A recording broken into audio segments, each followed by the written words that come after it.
Asana suele significar postura, pose o también un asiento estable y cómodo para meditar. De hecho, todas las posturas de yoga, si te fijas, acaban con asana, padmasana o siddhasana. En el Bhagavad Gita prácticamente no hay referencias a las asanas, excepto en unos pocos versos. En el 10º verso del capítulo 6, el Jnana Yoga, el yoga de la meditación, Krishna explica a Arjuna cómo meditar. Solo en un lugar solitario, autocontrolado, libre de deseos y sin recibir nada de los demás, el yogi debe unir la mente con Atman. Si observas bien, se mencionan 5 condiciones para la práctica del Jnana Yoga: soledad, vivir en el lugar solitario, control de la mente y del cuerpo sin deseos y no poseer el aparigrafa. ¿Crees que cuando practicas meditación al final de una clase de yoga se cumplen estas condiciones? ¿Cuántos profesores de yoga conoces que tengan este perfil de yogi?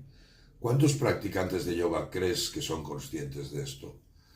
Precisamente el Karma Yoga definido en el Bhagavad Gita es el camino que nos permite purificar nuestra mente. Y no olvidemos que el objetivo del Jnana Yoga es la realización de Atman, de nuestro ser interior, de nuestro yo real. En los versos 11 y 12 encontramos el término asana. En un lugar limpio se debe hacer un asiento, asam, firme, shridram, ni muy alto ni muy bajo, y se debe cubrir con tela, piel y hierba sagrada una sobre la otra.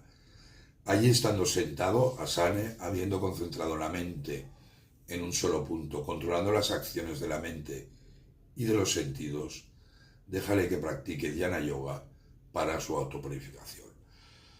Observa que en este verso no se menciona ninguna asana en particular. Cada uno es libre de adoptar la que más le convenga, como Padmasana o Siddhasana, en la que puede sentarse durante mucho tiempo sin sentir ninguna molestia. Solo debe ser firme. Patanjali, siglos más tarde, también dirá que la postura debe ser firme y cómoda. Y leo las Yoga Sutras 2.46. Asana significa una postura firme y cómoda.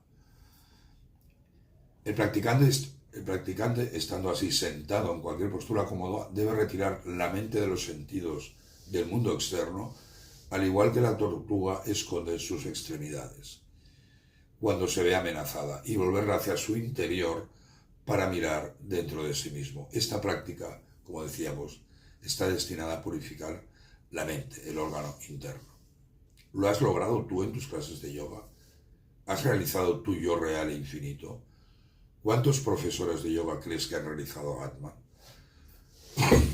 En los versos 13 y 14 de este mismo capítulo leemos: deja al yogi que mantenga su cuerpo, cabeza y cuello erguidos, y mirándose la punta de la nariz, sin mirar a su alrededor, que se siente, asita, sereno y sin miedo, establecido en brahmacharya, autocontrolado y equilibrado, y meditando en mí como la meta suprema. ¿Te lo han explicado así en tus clases de yoga? Y prácticamente estas son las referencias a asana que encontramos en el Bhagavad Gita.